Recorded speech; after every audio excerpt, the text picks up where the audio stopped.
You're watching updates at noon on TV2 with me, Renee Fong. The Conference of the National Fatwa Council will study the use of COVID-19 vaccine by taking into account all aspects, including the Maqasid Syariah. Minister in the Prime Minister's Department, Religious Affairs, Datuk Seri Dr. Zulkifli Muhammad Al-Bakri said the matter would be discussed thoroughly involving experts such as state muftis, academicians as well as representatives from the Health Ministry. Kita akan masukkan dalam muzakarah fatwa kebangsaan untuk diperhalusi satu persatu dengan kita memanggil pakar-pakar sama ada daripada MUSTI, daripada KKM. On Monday, Datuk Seri Dr. Zulkifli, when winding up the debate on the Supply Bill 2021 in the Dewan Rakyat, said the vaccine is permissible in line with the principle of Maqasid Syariah, namely protection of life. On the Musaadah Fund, the minister said more than 360 million ringgit had been distributed to thousands of families affected by COVID-19 nationwide from March to November this year. The Human Resources Ministry plans to make it mandatory for all workers, including self-employment and gig economy, to contribute to the Social Security Organisation, SOCSO. Its Minister Datuk Seri M. Saravanan said the existing Act, the Self-Employment Social Security Act 2017, Act 789, must be amended to enable the safety and interests of workers in the sectors concerned to be guaranteed. The minister said the existing act had constraints and needed to be scrutinised and reviewed in order to enable workers such as bus drivers or those with their own businesses to obtain safety net assistance. Dan dalam tempoh PKP, kita sedar hampir sebahagian besar daripada golongan B40 tiada sebarang jaringan keselamatan. Sebab itu Perkeso dah mula mengkaji untuk meneliti balik akta yang sedia ada supaya kita boleh ada juga golongan-golongan yang terdapat bantuan, contohnya seperti tadi dibangkitkan di Dewan Rakyat di mana pembawa bas ataupun perniagaan sendiri tak ada sebarang safety net ataupun jaringan keselamatan. Dengan akta yang sedia ada, kita ada kekangan.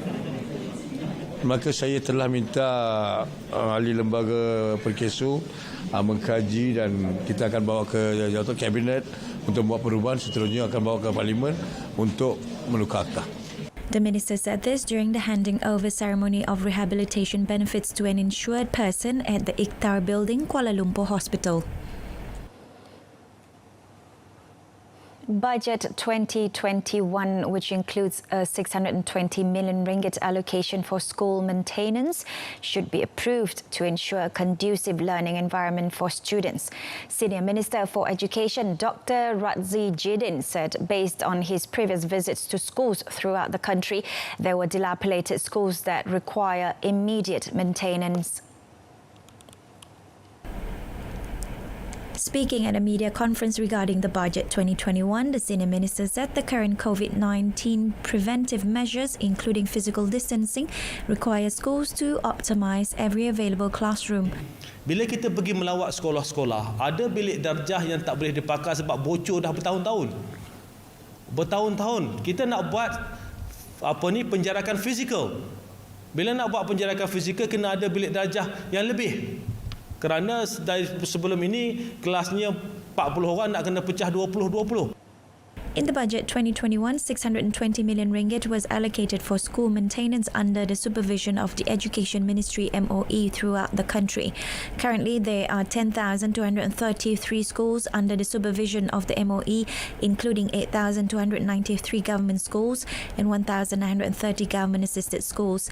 Meanwhile, when asked why schools in green zones remained closed, Dr. Razzie said the COVID-19 virus did not recognise colours of zones and the risk of infection exists even in green zones.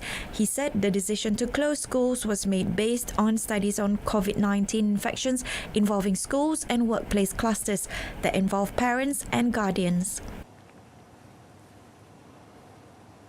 The introduction of any new taxes will only be implemented when the economy has recovered. Finance Minister Tengku Datuk Seri Zafrul Abdul Aziz said besides the reintroduction of the Goods and Services Tax GST, the government was also examining new taxes that are appropriate.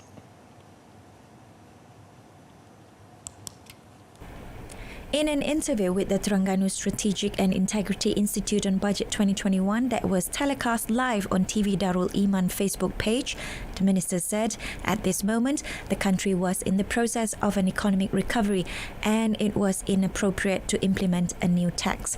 He said the committee to review the new taxation system was set up at the end of last year. The minister added apart from increasing revenue, the government was also committed to reducing the country's debt from 60%, expand the high impact sector as well as reduce the leakages in the shadow economy, whose size is now estimated at 21% of the gross domestic product, GDP. The grouses of Grab drivers and delivery riders have caught the attention of Prime Minister Tan Sri Muhyiddin Yassin as he met a group of them at the Grab Driver Centre in Petaling Jaya, Selangor to listen to their problems. In a Facebook posting, the Prime Minister said he would discuss with the relevant ministries on several issues raised by Grab drivers and delivery riders concerning the difficulty in getting loans and government assistances like petrol subsidy. The Premier said most of them expressed their concerns on the Temporary Handler's License LPS regulation and guidelines on delivery service for food, drinks and packages or P-hailing, which the Transport Ministry MOT reportedly planned to introduce soon. Describing this group as uncelebrated frontliners, Tan Sri Muhyiddin said he was proud of the spirit and dedication shown by them to earn a living to keep life going for their family, especially when the country is grappling with the COVID-19 pandemic. The Prime Minister appreciated the big contributions of Grab drivers and delivery riders in helping to generate the country's economy. He advised the drivers and delivery riders to take care of their own safety when going about their work and to not give up easily when confronted with challenges.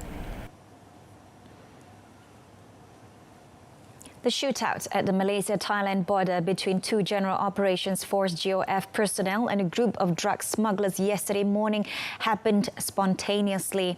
Inspector General of Police Tan Sri Abdul Hamid Badur said both parties were surprised by each other's presence at the site of the incident, which was about 600 metres from the TS9 control post in Padang Besar Perlis at about 2:30 a.m. Mereka berdua telah menunggang motosikal untuk menjalankan tugasan pemantauan untuk meninjau di kawasan laluan tersebut, merupakan satu denai denai di dalam belukar tersebut yang menuju daripada sebuah kebun getah dan berakhir dengan tembok sempadan. Jadi kedua-dua anggota ni sebut apabila telah sampai dekat pinggiran belukar tersebut telah meletak motosikal, memarkir motorisikalnya di situ dan mereka berdua berjalan kaki mengikut denai tersebut. Dan apabila lebih kurang 400 meter lah, lebih kurang 400 meter daripada jalan, kedua-duanya tadi tiba-tiba terserempak. Terserempak dengan sekumpulan lelaki dalam tu Kita boleh anggapkan lelaki lah 13 orang. Lebih kurang berbelas orang lah saya tak boleh bagikan angka yang tepat. Dan serta-merta daripada apa yang telah saya perolehi berlaku tembak-menembak. He said Corporal Baharudin Ramli, 54, who was shot in the right rib, managed to ask Corporal Norihan, anak lelaki Tari, 39, to get help from the TS9 control post. Tan Sri Abdul Hamid said the rescue team, which arrived at the location 30 minutes later, found Baharudin dead at the scene with a pistol at his shoulder and out of bullets. Norihan, who was shot twice in the stomach, is in stable condition at the Tuanku Fauzia Hospital in Kanga Perlis. Tan Sri Abdul Hamid said the VAT-69 commandos who were dispatched to the area together with the rescue team from GOF then managed to arrest two Thai suspects, with one of them found near the site of the shootout. So far, 6 suspects have been apprehended, 3 in the Malaysian side and the rest in Thailand, and the latter included those who were receiving hospital treatment for gunshot wounds at the Songkhla and Hat Yai hospitals. Meanwhile, Tan Sri Abdul Hamid revealed that the shooting was not the first such incident to have occurred in the same area this month. Instead, there had been 2 other incidents, and on 12 and 15 November, in which GOF members on duty heard the sound of gunfire directed at the control post. Meanwhile, Corporal Baharudin Ramli will be laid to rest with full police honours in Bahau, Negeri Sembilan. Tan Sri Abdul Hamid said the 54-year-old deserved the honour for the bravery displayed while engaging with the smugglers. Kedua anggota iaitu mendiang Corporal Baharudin Ramli ini seorang anggota yang begitu berpengalaman, telah pun menjalani kursus komando 69 dan beliau telah pun berkhidmat selama 35 tahun.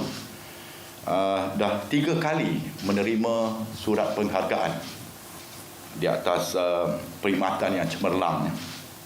Dan sementara Korporal Nurihan pula telah berkhidmat selama 17 tahun, berasal daripada dilahirkan di Gombak tetapi dibesarkan di Bera, Pahang. Dan beliau pun telah menerima 1 surat penghargaan dan 1 anugerah perkhidmatan cemerlang. So kedua-dua anggota ini memang cemerlang dari segi perkhidmatan mereka. Kemaman became the latest district to be hit by floods in Terengganu, with the number of evacuees in the state continued to increase to 690 people from 184 families as at 8 a.m. today. Currently, there are 23 temporary relief centres, PPS, operating statewide, and Dungun recorded the highest number of PPS at 7 locations, which house 131 people from 34 families. Meanwhile, the data provided by the Department of Irrigation and Drainage shows that reading at Sungai Setiu at the Jambatan Permaisuri is at 9.33 metres, which is above the danger level of 8.80 metres, while Sungai Nerus in Kampung Langkap records a reading of 20.98 metres, which is above the warning level of 20 metres. The other 3 rivers in Kemaman, Hulu Terengganu and Marang have also exceeded the alert level.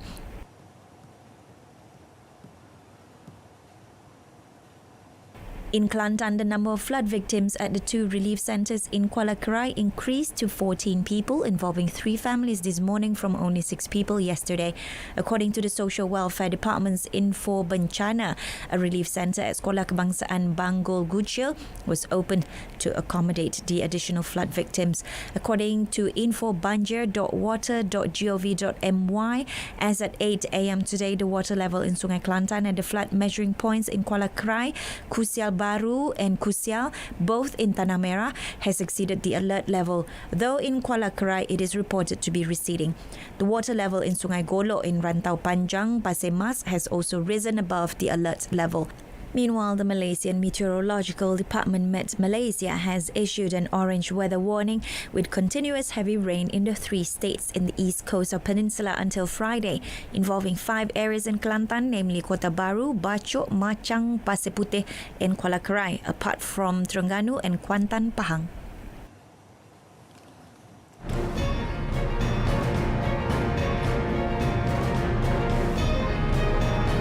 Coming up next, policies needed to foster workers' productive employment.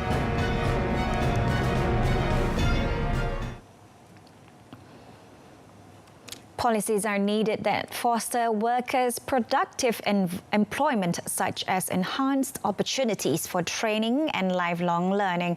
Minister in the Prime Minister's Department Economy, Datuk Sri Mustafa Muhammad, said such policies will allow Malaysians to work longer, live a longer, healthier life with less physically demanding occupations and with more digitally enabled workplaces. In parallel, policies are needed that foster workers' productive employment, such as enhanced opportunities for training and lifelong learning. Such policies will allow Malaysians to work longer, be healthier for longer, with less physically demanding occupations and with more digitally enabled workplaces.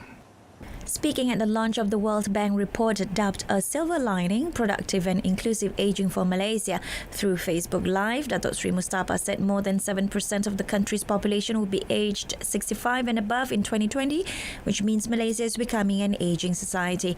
He said only 45.9% of those aged from 50 to 74 were gainfully employed, stating that the rate is considered low compared to upper middle and high income countries. The report noted that besides changing workers' preferences for the types of jobs sought, the government could provide an improved policy environment to allow the elderly to find flexible, productive and inclusive employment.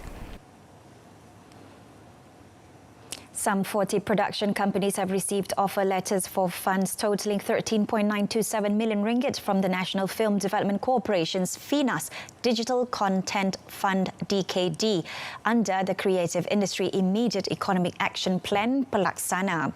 Communications and Multimedia Minister Datuk Saifuddin Abdullah said DKD aims to help strengthen the creative industry affected by the COVID-19 pandemic.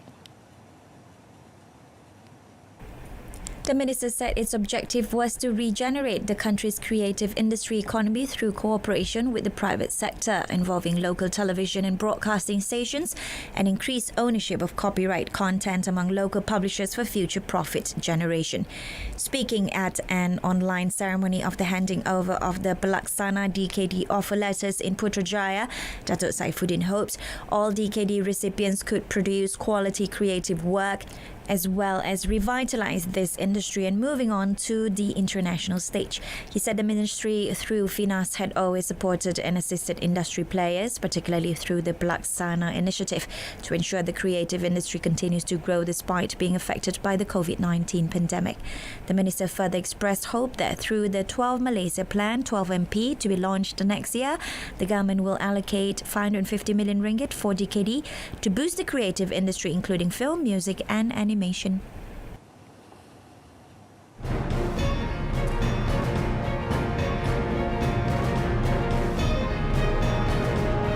Still ahead in the foreign front, America is back, says Biden as he unveils team.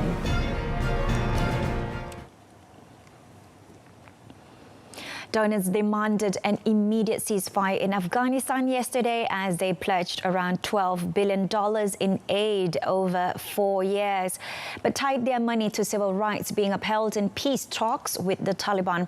At a virtual global donor conference hosted from the UN in Geneva, the countries affirmed their commitment to propping up a nation beset by violence between the Taliban and government forces, rampant corruption, and an imminent withdrawal of US troops. The international community called for an immediate, permanent and comprehensive ceasefire as at least 14 people were killed in central Afghanistan when 2 blasts ripped through the historic city of Bamiyan. The twin bombing marked the latest big attack in Afghanistan, where violence has surged in recent months, even as Taliban and Afghan government negotiated a meeting for peace talks in Qatar. Efforts to rebuild Afghanistan began soon after a US-led invasion ousted the hardline Taliban regime from power in the wake of the 11 September attacks on the United States in 2001. Donor nations gather every 4 years to pledge aid to Afghanistan, which is almost entirely reliant on foreign assistance despite years of promised reforms and attempts to grow the economy. The Geneva conference insisted that the gains made over the last 19 years must be secured, namely democracy, the rule of law and human rights, notably those of women, minorities and children. Iran's supreme leader cautioned against hopes of a diplomatic opening with the West after President Hassan Rouhani's government signaled a willingness to engage with US President-elect Joe Biden. Biden, who defeated Donald Trump at the ballot box on 3rd November, has promised a return to diplomacy with Iran after 4 hawkish years under the departing US president. At a meeting with Rouhani, Parliament Speaker Muhammad Bagher Ghalibaf and Judicial Chief Ibrahim Raisi, Iran's Supreme Leader Ayatollah Ali Khamenei said the country can't simply trust foreigners and hope for an opening on their part. In reference to the 2015 Iran nuclear deal, Khamenei's office quoted him saying that Iran tried to lift sanctions once and negotiated for several years, but to no avail. The agreement that gave Iran relief from sanctions in exchange for curbs on its nuclear program has been hanging by a thread since 2018, when Trump unilaterally withdrew and reimposed punitive measures. In response, the Islamic Republic has gradually reduced its commitments to the deal. Since Biden's election victory, the Rouhani government has sent out signals on multiple occasions indicating it is ready to open up with the incoming U.S. administration. But according to a statement from Khamenei's office, he warned that the situation in the United States is not clear and the Europeans are constantly taking a stand against Iran. U.S. President-elect Joe Biden introduced his nominees for top national security and foreign policy posts yesterday. He said that the U.S. is back and ready to lead the world. Biden, 78, at an event in his hometown of Wilmington, Delaware, presented his picks for Secretary of State, National Security Advisor, Homeland Security Secretary, Head of National Intelligence, UN Ambassador, and Climate Change Envoy. Unveiling his cabinet selections, Biden said he had received calls from up to 20 world leaders saying they were looking forward to the United States reasserting its historic role as a global leader. The slate unveiled by Biden includes veterans of the Barack Obama administration and signals a return to traditional U.S. diplomacy. Former State Department No. 2, Antony Blinken, was tapped to be Secretary of State, while Jake Sullivan, who advised Biden when he was a vice president, was nominated to be National Security Advisor. Biden named the first woman, Avril Haines, as Director of National Intelligence, and another woman, career diplomat Linda Thomas Greenfield, to be UN Ambassador. Cuban-born Alejandro Mayorkas was named to head the Department of Homeland Security, whose policy of tough immigration restrictions under Trump was a frequent source of controversy. Following through on his campaign promise to raise the profile of global warming threats, Biden named former Secretary of State John Kerry as the new special envoy on climate issues. Scotland yesterday voted to offer free universal access to period products, becoming the first country in the world to do so. The Scottish Parliament voted unanimously in favour of the Period Products Bill, which makes it a legal right to have free access to sanitary products in public buildings. Sanitary products are free for pupils and students in Scotland, but the bill now places a legal duty on ministers to set up a countrywide scheme to ensure anyone can get access to them. Schools, colleges and universities must also make a range of period products available for free in their toilets. Monica Lennon, a member of the Scottish Parliament, said that while the legislation was world-leading, schools should also offer education to pupils to end the stigma of periods. Eileen Campbell, Scotland's Cabinet Secretary for Communities and Local Government, said the bill sent an important message about the kind of country Scotland should be. Scotland's First Minister Nicola Sturgeon, meanwhile, welcomed the decision. She added that this was an important policy for women and girls.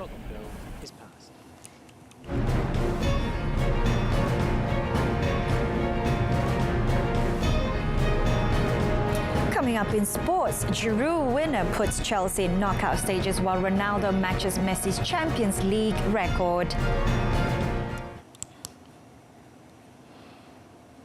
Chelsea sealed their progress to the Champions League knockout stage with 2 games to spare as Olivier Giroud's late header secured victory at Reims. The French striker has played just 127 minutes for the Blues so far this season, but made the most of his time on the pitch here with an injury time finish.